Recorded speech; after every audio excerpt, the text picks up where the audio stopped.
Hey guys, welcome back. In this video, we are going to learn very interesting concept executing Python code at runtime using compile function. How compile function execute that we need to run. You know that every code we need to run manually at compile time. But some languages have a capability to execute the code at runtime. That capability Python have with the help of compile function. So what is this? Prepare code now, run it later. Means prepare your code, run after that. Like preparing a recipe before cooking. Similar to that. Remember that compile function does not run the code by itself. It need compiler, but it have a freedom when you want to execute your code. So design your source code, compile with this compile function, have it in a variable and execute later on whenever you require. What happen here? We have a 3 steps Python code within a variable, maybe in a file, compile with compile function and execute with exec and eval function. Now, if you have a line of code, means we can say one expression, like we have a source code 2 plus 3. So how to compile? Just use this compile, pass the source code. Math.py is a virtual file name. Virtual file name means if error come in this code, the compiler will show that the error is in a math.py file. That's why using file name. This is not physically created. This is virtually in a memory. Eval function will use to execute this. Now answer eval, passing the code and we have the answer. So you will get the output like this. But if you have a multiple line of code, you want to execute those, then same source code but in a string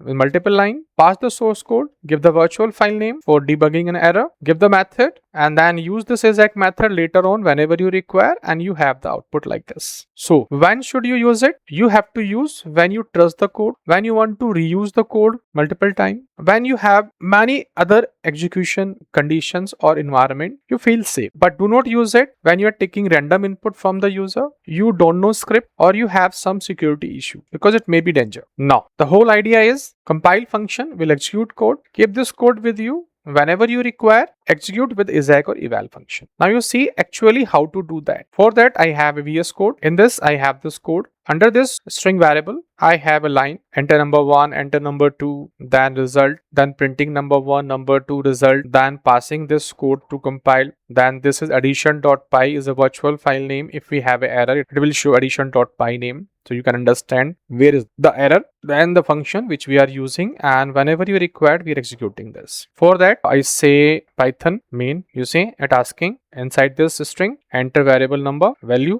number 1, enter number 2 here, and you see all just like this, we are execute. Suppose we have information in a file, separate file. So I make it comment. We have other option like this, you see. So this is the file name, all the code same in a file name. So you read from this file, pass to this source variable and pass here, and you see again same output, same way of execution. But right now we are using a separate file. So you have both the option. You can store information in a source code or later on you can read from the file and execute this whenever you required. You see how powerful this feature is. So you can enjoy this. So like this, you can use compile method of Python. If you understand this concept, like this video, subscribe my channel and thank you for watching this video.